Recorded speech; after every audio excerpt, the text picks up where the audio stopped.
The navigation console beeped softly as the small human vessel dropped out of faster-than-light travel. Lieutenant Hayes checked the readouts while his partner, Corporal Diaz, adjusted their approach vector. Gateway 7 floated ahead of them, a sprawling station that looked like someone had welded a dozen different ships together over the years. Hayes had seen prettier stations. This one served a purpose, though. It sat at the edge of claimed territory where 3 different alien governments met. Traders came here. Information brokers came here. And according to intelligence reports, people who attacked human settlements came here too. Getting multiple sensor locks, Diaz said. Looks like everyone wants to know who we are. Let them look, Hayes replied. He opened a communication channel. Gateway 7 Control, this is Terran scout vessel pathway requesting docking clearance. Static crackled for a moment before a rough voice answered. The translator software turned the alien speech into understandable words. Terran vessel, state your business. Diplomatic reconnaissance. We're investigating reports of missing colony ships in this sector. More static, then laughter. Actual laughter coming through the comm system. You hear that? The voice belonged to Commander Gret, a Kelrath who ran station operations. The humans sent a scout ship to investigate, one tiny ship. Other voices joined in the laughter. Hayes kept his expression neutral. Diaz's jaw tightened, but he stayed quiet.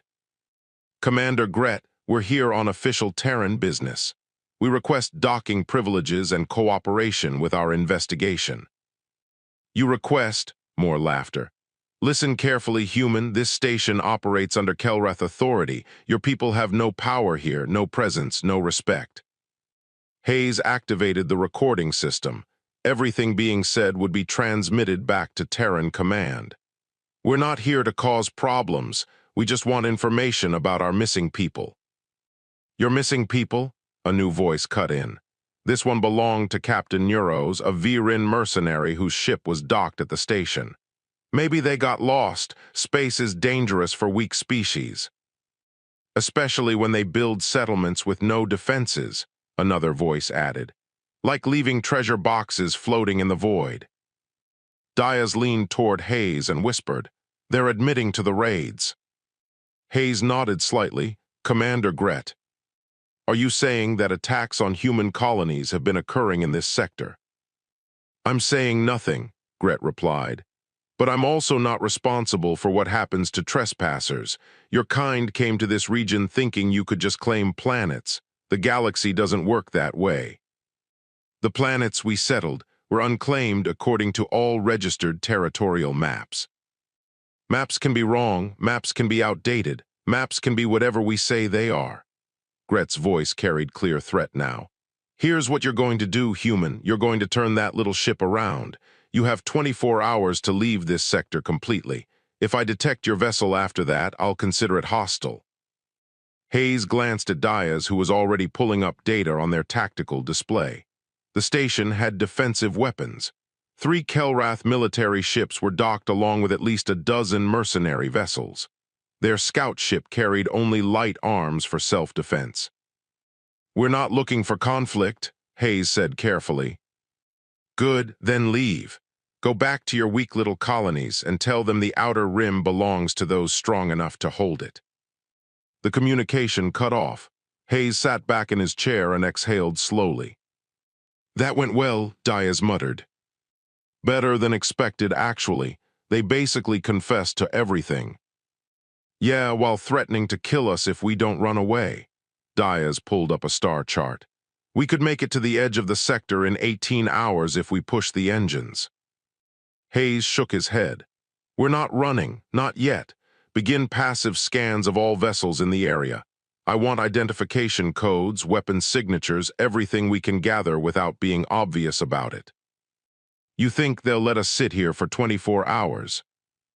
I think they'll forget about us in 24 minutes. We're not important enough to worry about. Hayes began composing a message on his personal terminal. They see one small ship with 2 humans. They think we're nobody. Diaz worked his console, gathering data on every ship near the station. What are you writing? A report very detailed.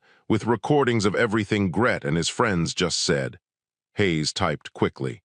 Terran Command needs to know that the attacks weren't random pirates. This is organized. The Kelrath have been selling information about our colony locations. They're going to claim we have no proof. We have their own words, plus whatever sensor data you're collecting. Hayes finished the message and prepared it for burst transmission. The question is what Command does about it. We're pretty far from any Terran military ships, Diaz said. Nearest patrol is 3 weeks away. I know. Hayes encrypted the message with multiple security layers. But we do our job anyway. Gather information, report facts. Let the people with bigger ships handle the rest. He sent the transmission in a compressed burst that lasted less than 2 seconds. Anyone monitoring would know they transmitted something, but couldn't intercept the actual content. Message away, Hayes confirmed. Now we wait. For what? For them to get bored with us. Then we dock at that station as quiet visitors and do some old-fashioned detective work. Diaz raised an eyebrow. They told us to leave the sector. They told us to leave in 24 hours. That gives us 24 hours. Hayes permitted himself a small smile. Plenty of time to ask questions, visit a few merchant stalls, maybe have a drink in one of those station bars where people talk too much. You really think they'll just let us dock after that conversation? I think they believe we're no threat at all, harmless scouts from a harmless species. Hayes began plotting a docking approach. Let's not disappoint their expectations. The pathway moved slowly toward Gateway 7, while its 2-person crew gathered every piece of intelligence they could find. Neither Hayes nor Diaz showed any sign of fear. They had a job to do and 24 hours to do it. Behind them in the vast darkness of space, their encrypted message raced toward Terran space at faster-than-light speed. What happened next would depend on how seriously Command took their report.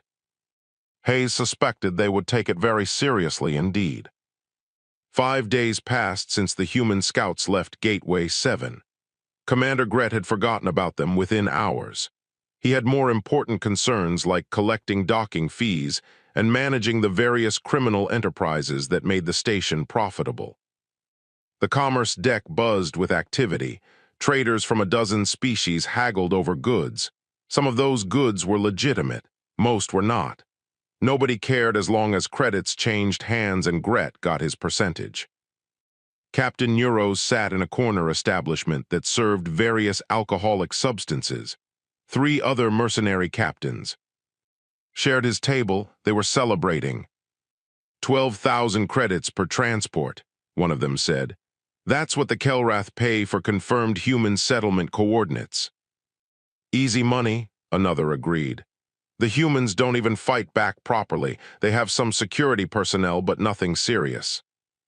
Neuros drank from his cup. I hit a mining colony 2 weeks ago, 43 humans total. They had 6 security officers with basic plasma rifles. My crew overwhelmed them in minutes. What did you do with the survivors? Sold them to the Drachnii labor markets. Humans are weak, but they can work for years if you feed them enough. The mercenaries laughed. They ordered another round of drinks. Across the station in his command center, Gret reviewed profit reports. A thin alien with gray skin entered. This was Illith, an information broker who sold secrets to anyone with credits. Commander, I have concerns, Illith said. Gret didn't look up from his display. You always have concerns. That's how you justify charging me for information I don't need. The human scouts, something felt wrong about them. They left. They ran away like I told them to. They stayed for 19 hours before leaving. They docked. They asked questions in the commercial district. Gret finally looked up. So they were too calm. When you threatened them, they showed no fear. When Neuros boasted about raiding colonies, they just listened and recorded everything. Of course they recorded. They went home to file a complaint that nobody will read. Gret returned to his reports.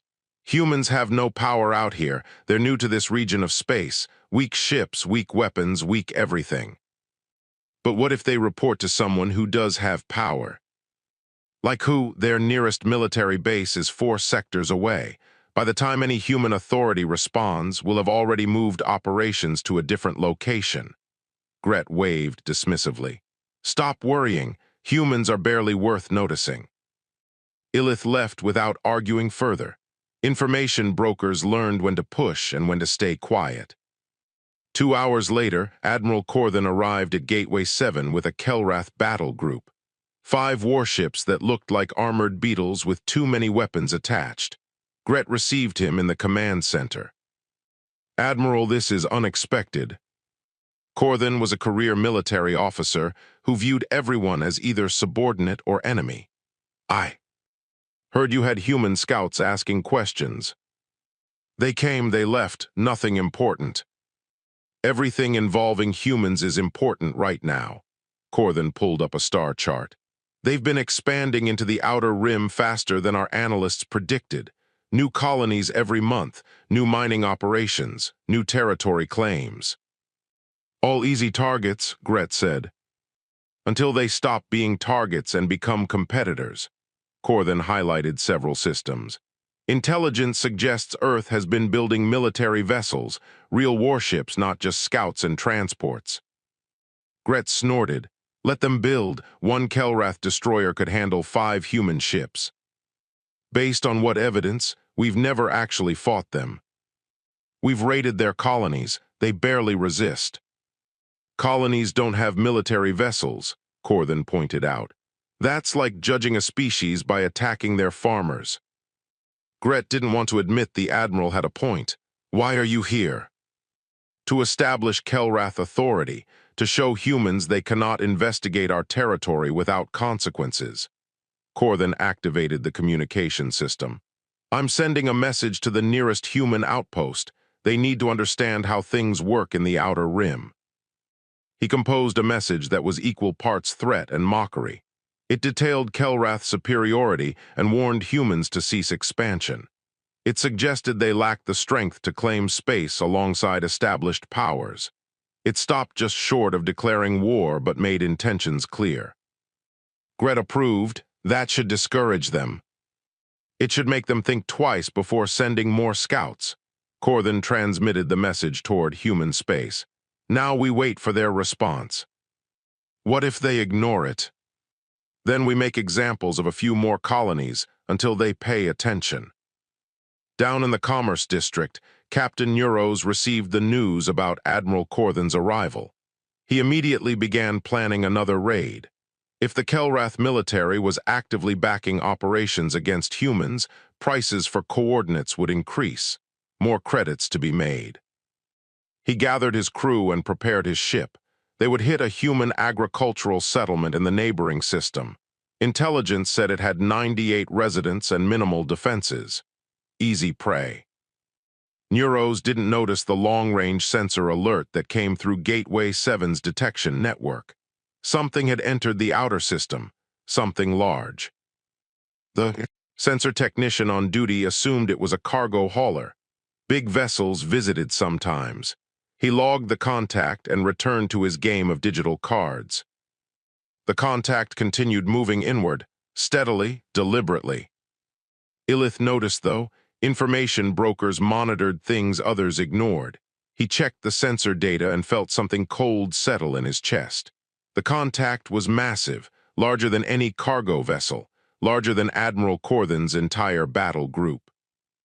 And it was accelerating toward Gateway 7. Illith tried to get better sensor resolution, but the contact was still too far away. He could only confirm size and trajectory. Both were concerning. He considered warning Gret, but decided against it. The commander wouldn't listen. He would dismiss it as another cargo ship or mining barge. Better to wait for more information. The mysterious contact continued its approach, silent, unstoppable. In the bar, Neuros and his mercenaries laughed about their upcoming raid. They had no idea their last celebration was ending.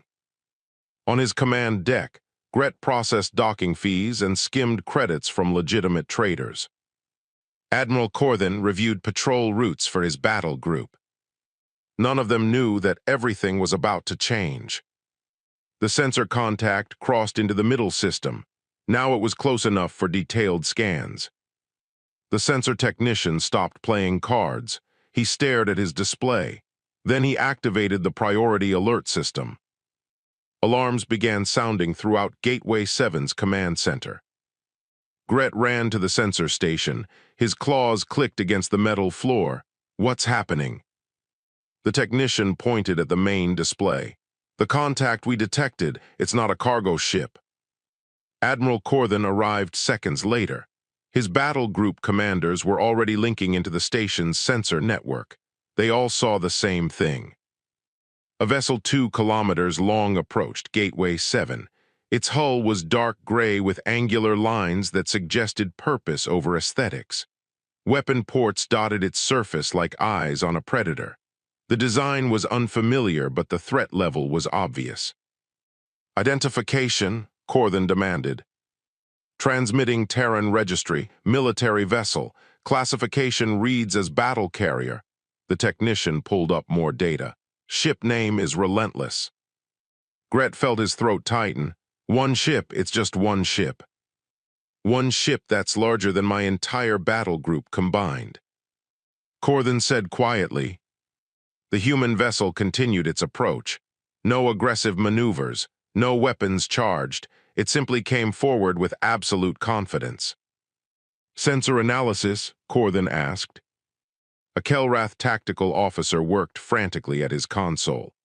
The hull armor is reading as composite materials we don't recognize. Multiple shield generators, all currently inactive. I count at least 40 separate weapon systems, but the ship's design suggests there are more internally mounted.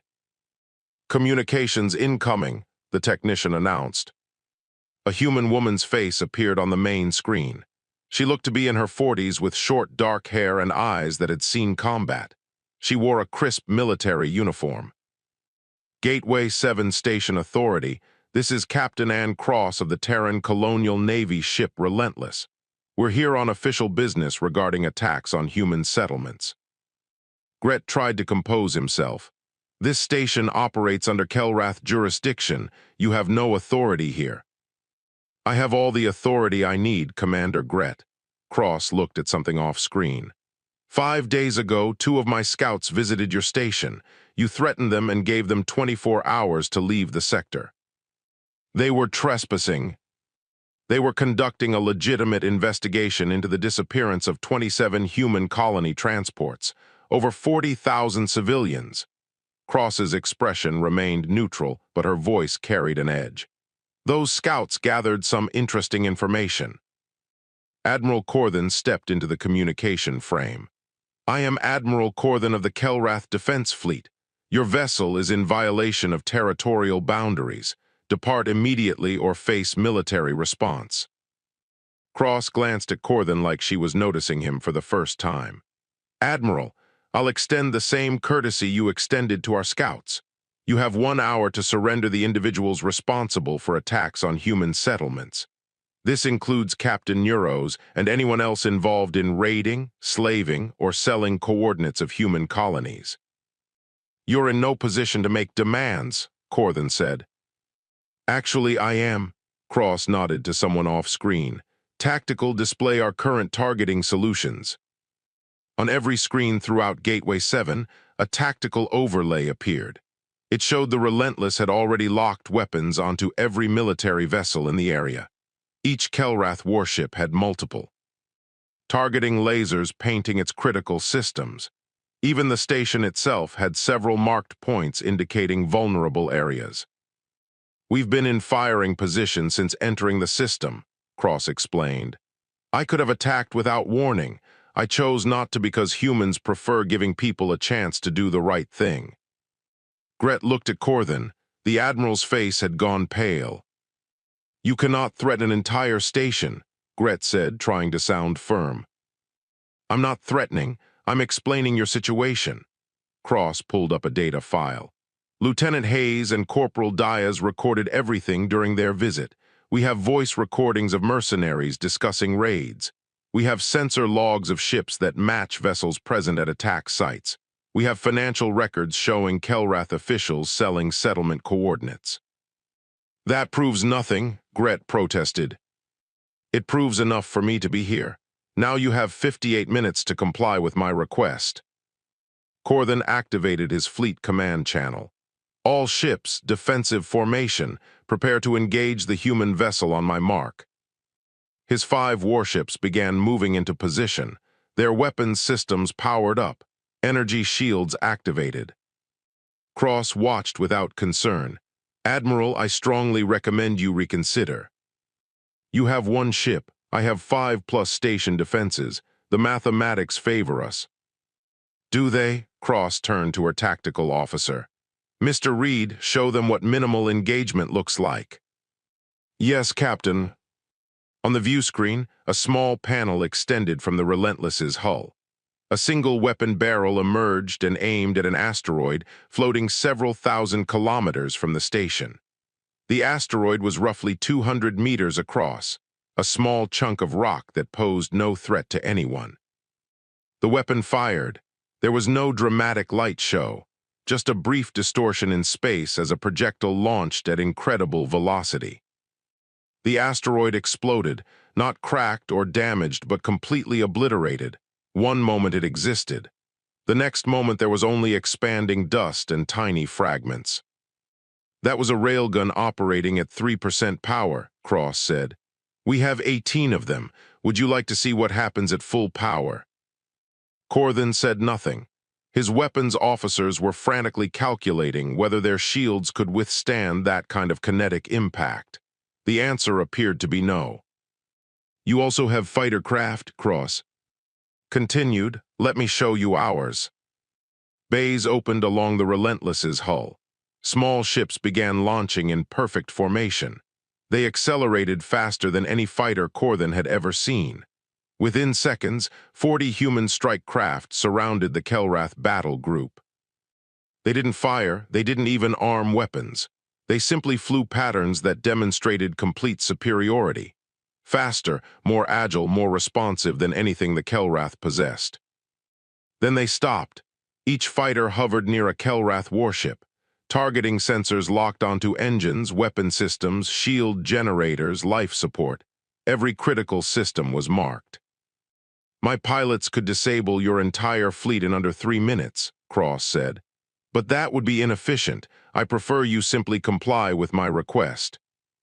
Gret's hands shook. This is an act of war. No, Commander, this is law enforcement. You enabled attacks on human civilians. That ends today. Cross checked a chronometer. You now have 55 minutes. I suggest you start gathering the people I asked for. The communication channel closed. The Relentless continued its steady approach while its fighters maintained their positions around the Kelrath vessels. Admiral Korthan looked at his tactical displays. Every scenario showed the same outcome. His fleet would be destroyed before they could inflict any meaningful damage on the human ship. Get me a secure channel to Kelrath High Command, he said quietly. They need to know what's happening here. Captain Neuros tried to run. His ship's engines flared to life as he detached from Gateway 7's docking clamps. 3 other mercenary vessels followed his lead. They had watched the human demonstration and understood what it meant. Get us out of here, Neuros shouted at his pilot. Maximum burn toward the jump point. His ship accelerated hard. The crew was pressed back into their seats. Neuros watched the tactical display, calculating distances and time. If they could reach the system's edge, they could jump to faster than light and disappear. They made it 400 kilometers before the human fighters reacted. 2 strike craft broke formation and pursued. They closed the distance in seconds, moving so fast they appeared as blurs on Neuros's sensors. Warning alarms screamed as targeting lasers locked onto his engines. The fighters fired, not missiles or energy weapons, precise electromagnetic pulses that fried specific systems without causing explosions. Neuros's ship went dark. Engines died. Weapons offline. Life support switched to emergency batteries. They were drifting in space, completely helpless. The same thing happened to the other fleeing mercenary vessels. Within 90 seconds, all 4 ships were disabled and dead in space. On Gateway 7, Gret watched it happen. The human fighters had stopped the mercenaries without killing anyone. Surgical precision that was somehow more terrifying than raw destruction. "They're toying with us," he muttered. Admiral Corthan didn't respond. He was still trying to reach Kelrath High Command, but the Relentless had deployed some kind of communications jamming. Only short-range channels within the system were working. Cross appeared on the screens again. 48 minutes remaining. I noticed some of your criminal associates attempted to flee. They've been detained. That simplifies things. You attacked those ships without provocation, Corthan said. They were fleeing arrest. Standard procedure is to prevent escape of wanted criminals. Cross tilted her head slightly. Would you like me to explain every regulation we're following, or would you prefer to focus on compliance? Gret made a decision. Computer, locate Captain Neuros' crew manifest. Cross-reference with station visitor logs. Identify anyone associated with raids on human settlements. His assistant stared at him. Commander. Do it. Pull all financial records showing coordinate sales. Compile a list of every Kelrath officer involved in providing information to raiders. That will include you, the assistant pointed out. I know, Gret looked at Corthan. We can't fight that ship. We can't run from those fighters. Our only option is cooperation. Corthan's military pride warred with tactical reality. Finally, he nodded. Agreed, but we do this properly, through official channels with legal representation. Cross seemed to expect this. Acceptable. I'm transmitting docking coordinates for a diplomatic shuttle. You will send representatives to the Relentless for formal negotiations. Lieutenant Hayes will oversee the process. The mention of Hayes surprised Gret. The scout. The scout who gathered all the evidence that brought me here. He's been promoted to captain and assigned to this sector. Cross's expression remained neutral. He'll ensure everything is handled correctly. A small shuttle launched from the Relentless and approached Gateway 7. Gret assigned a docking bay and sent security to escort the humans. Hayes emerged wearing a crisp uniform with new rank insignia. He was accompanied by Corporal Diaz and 6 armed security personnel. They moved with professional confidence. Commander Gret, Hayes said, we meet again. You knew this would happen, Gret accused. I knew our report would be taken seriously. Captain Cross makes her own decisions about how to respond. Hayes pulled out a portable data terminal. Let's begin with the easy part. Captain Neuros and his associates. They're already detained. We need the station records showing their docking times and departure logs. Gret provided the data. Hayes verified it against information gathered during his first visit. Now the harder part, Hayes continued. Kelrath officials who sold human settlement coordinates. We have communication intercepts and financial transfers. I need you to confirm names and positions. Admiral Corthan stepped forward. This is a matter for Kelrath internal affairs. It became a Terran matter when human civilians died. Hayes met the Admiral's gaze without flinching. You can cooperate and maintain some control over the process, or we can investigate ourselves. Your choice. Illith appeared from the crowd that had gathered. I can provide information. I brokered several of those transactions. You're admitting to crimes, Gret said. I'm admitting to brokering information sales. I didn't know the information would be used for raids. Illith pulled out his own data storage. I keep records of everything. Protection in case clients refuse to pay. Hayes took the device. This will be helpful. Over the next 30 minutes, a picture emerged. 17 Kelrath officials had sold colony coordinates. Some did it for money. Others because they genuinely believed humans should not be allowed to expand in the Outer Rim. Captain Neuros and his mercenaries were just the violent end of a larger conspiracy. Cross contacted Hayes. Status. We have names, evidence, and cooperation from at least one witness. The mercenaries are secured. Station personnel are complying. Good, bring the primary suspects to the Relentless. We'll hold them in our brig until proper authorities can take custody. Corthan objected. You cannot arrest Kelrath military officers. I can and will. Detain anyone involved in attacks on human civilians. Cross's voice hardened. This is not negotiable, Admiral. You are welcome to file diplomatic protests with your government after you finish complying with my requests. Guards began rounding up the named officials. Some went quietly, others protested and made threats. All of them were taken into custody by human security forces. Gret was among them. As guards escorted him toward the shuttle, he looked at Hayes. You planned this perfectly.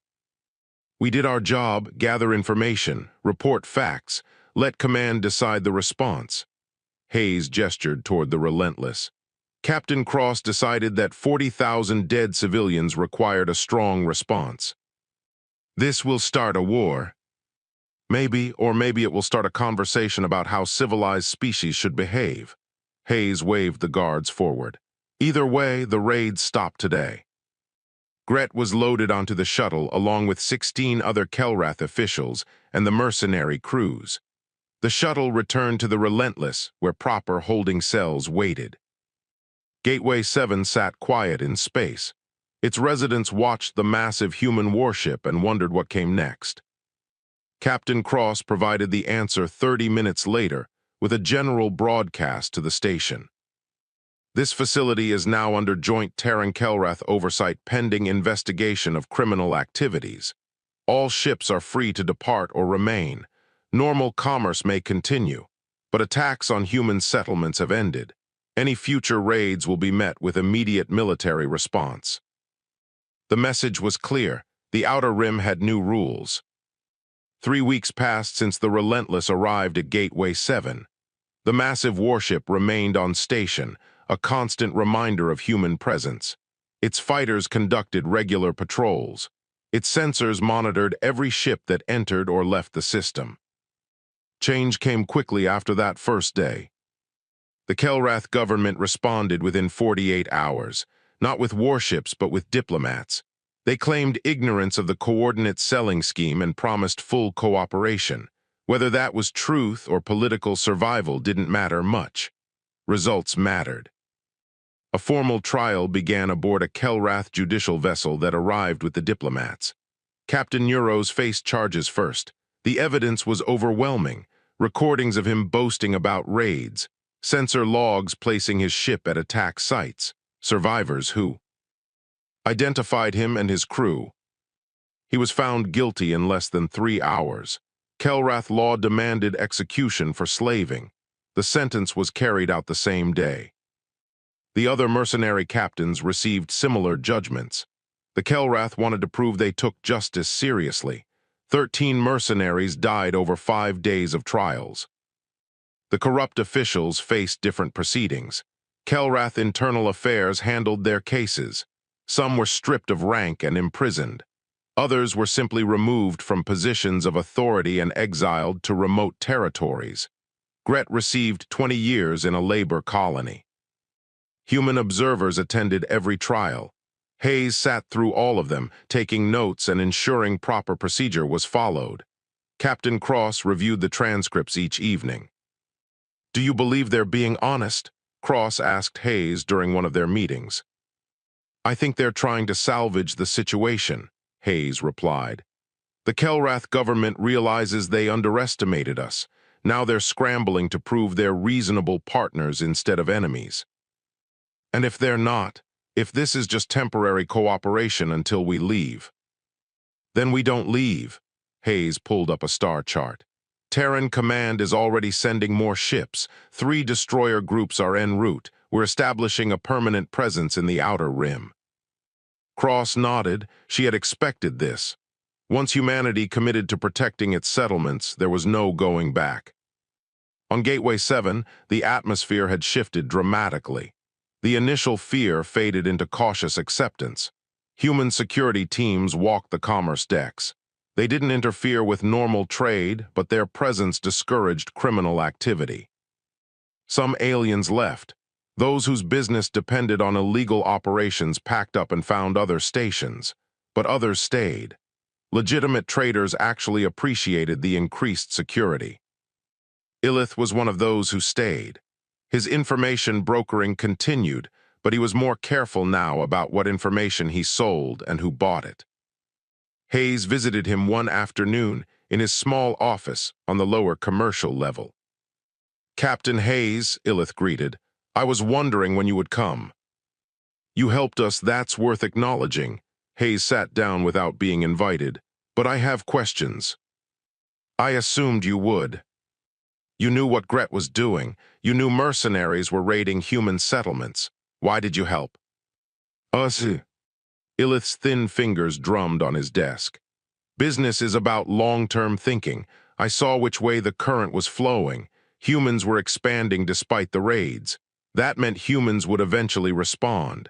I chose to be on the correct side of that response." "Practical. Survival usually is." Illith leaned forward. "Do you know what most species thought about humans before the Relentless arrived? We thought you were soft, weak. You built colonies without proper defenses. You sent scouts instead of warships. You talked about diplomacy and cooperation." "We still do." "Yes, but now everyone knows there's an iron core beneath that soft exterior. You proved you can be reasonable or you can be overwhelming. That makes you dangerous in a different way than simple brutes." Illith pulled up data on his terminal. "Since your ship arrived, 17 different species have requested diplomatic contact with human authorities. They want trade agreements, non-aggression pacts, technology exchanges." Hayes raised an eyebrow. 17. "Fear creates opportunity. Everyone wants to be aligned with the strong newcomer rather than against them." Illith smiled thinly. "You changed the political landscape of the Outer Rim in one day." "We just wanted to stop the raids." "You did more than that. You announced that humanity belongs at the table where decisions are made. The Kelrath controlled this region for decades. Now they share it with you." Hayes absorbed this. "What about species that don't want cooperation?" "They'll learn or they'll leave. The galaxy has room for both outcomes." Illith closed his terminal. "My advice, maintain your presence. Continue showing strength tempered with reason. Other species respect that combination." Hayes stood to leave but paused. "One more question. During my first visit, you tried to warn Gret about us. Why?" "I told you, long-term thinking. If Gret had listened, perhaps some of this could have been avoided. Perhaps peaceful arrangements could have been reached." Illith shrugged. "He didn't listen, so we have the current situation instead." Hayes left the office and made his way to the docking bay where a shuttle waited. Cross had summoned all senior officers for a meeting aboard the Relentless. The conference room held 12 people when Hayes arrived. Cross sat at the head of the table with her tactical officer Reed beside her. The other faces belonged to Newly. Arrived Terran personnel who would establish permanent operations in the sector. "We're transitioning from military intervention to occupation," Cross explained. "Terran Command has approved a permanent station in this system. Construction vessels arrive in 6 days." A young officer named Foster spoke up. "What about Kelrath objections?"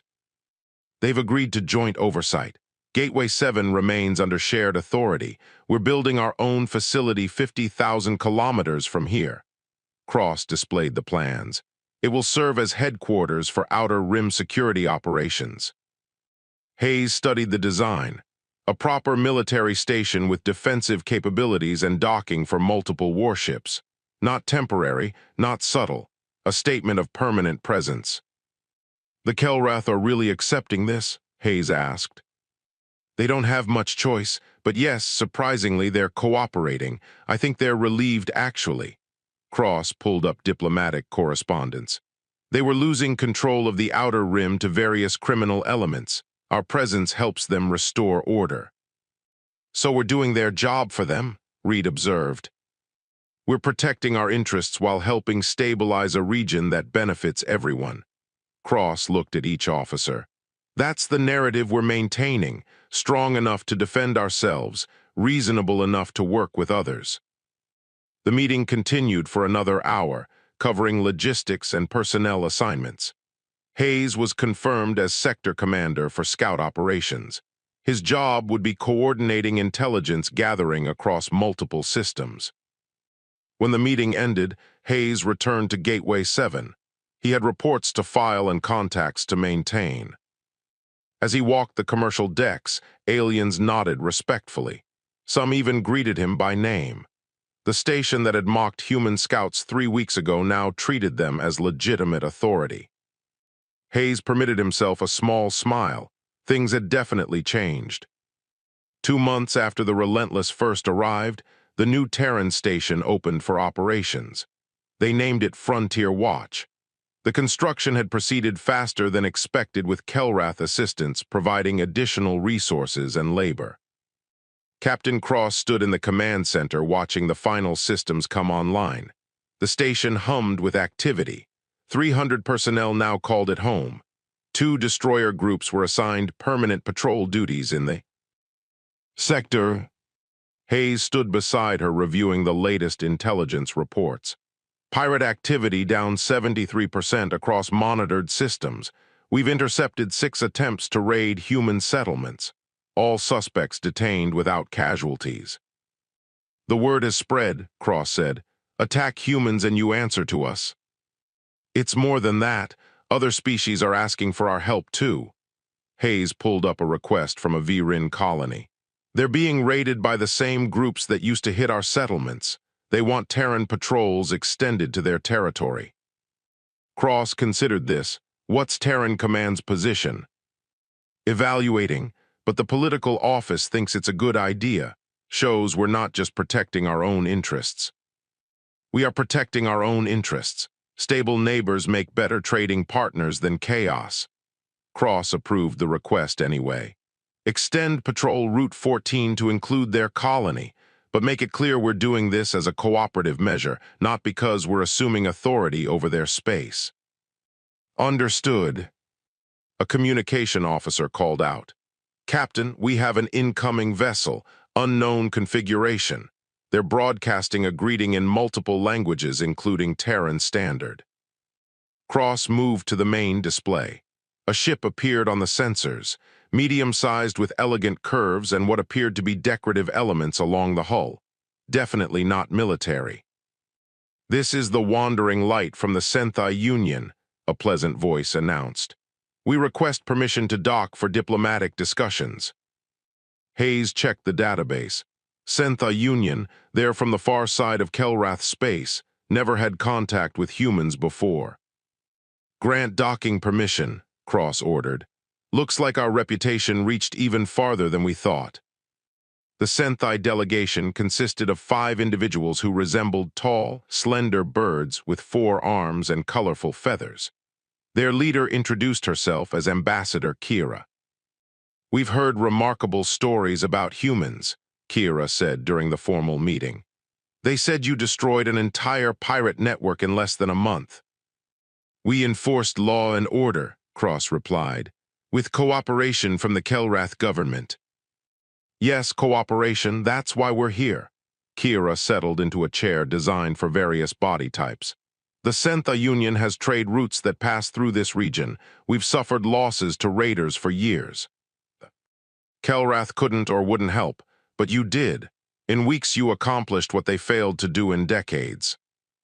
Hayes spoke carefully.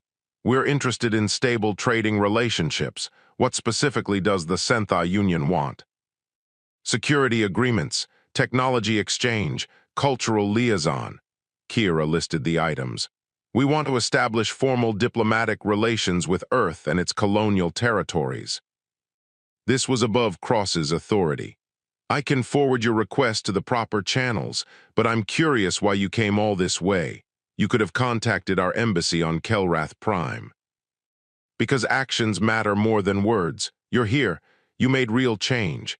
That tells us more about humanity than any diplomatic transmission. Kira's feathers ruffled in what might have been their equivalent of a smile. Besides, we wanted to see the famous Relentless. Stories said it was the size of a small moon. Stories exaggerate, Cross said. Perhaps, but the truth is impressive enough. The meeting concluded with preliminary agreements subject to approval from both governments. Kira and her delegation toured Frontier Watch before departing. They seemed genuinely impressed by human efficiency and organization. After they left, Hayes joined Cross in her office. 5 species have requested diplomatic contact this month. The Senthai make 6.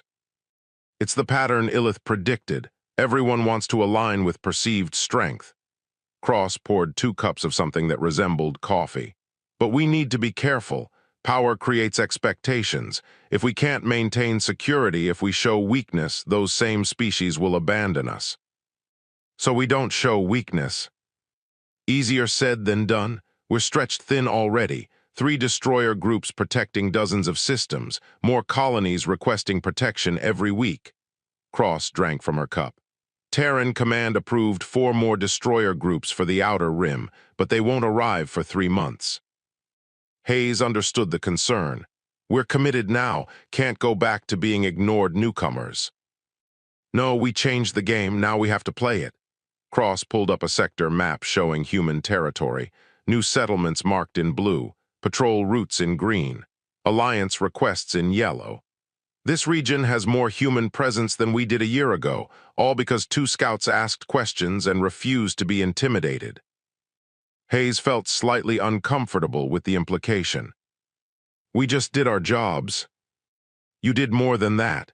You proved humans belong here, not as victims or supplicants, but as equals who enforce their own security. Cross highlighted Gateway 7. That station that mocked you?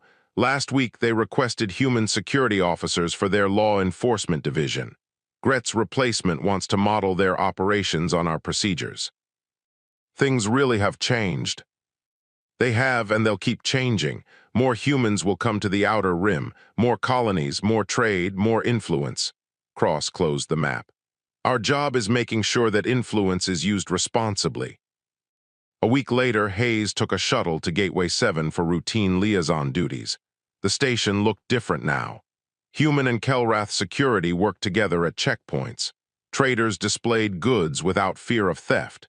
The criminal elements that once dominated had moved to other, less secure locations. He stopped at a merchant stall selling information tablets and news feeds. The vendor was a small alien with 6 eyes. Captain Hayes, the vendor greeted. Good to see you. Same, Hayes browsed the selection. What's the news today? Terran destroyer group stopped another raid attempt in the outer colonies. No casualties except the pirates. The vendor displayed the headline. Also, Kelrath High Counselor gave a speech praising human cooperation in regional security. Hayes smiled, quite different from 2 months ago. Very different, you know what they say now? They say mocking a human scout is the fastest way to meet a human warship. The vendor's eyes gleamed with amusement. Nobody mocks scouts anymore. Hayes paid for a news tablet and continued his walk. He passed the bar where mercenaries once celebrated their raids. Now it served legitimate traders and station workers. The atmosphere was relaxed, peaceful. His communicator buzzed, Cross sending an update. Another species requested diplomatic contact. Another colony asked for Terran patrols, another successful intercept of raiders. The Outer Rim was becoming something new, not Kelrath-controlled. Not human-dominated, something shared, protected, stable. Hayes looked out a viewport at the Relentless maintaining its patrol pattern. The massive warship that changed everything with a single demonstration of power. He thought about the 40,000 civilians whose deaths brought that ship here. The justice delivered in their name. The future being built because humanity refused to accept being victims. It was a good future, worth fighting for, worth protecting. And if anyone doubted human resolve, they only needed to look at the warship still standing guard over Gateway 7.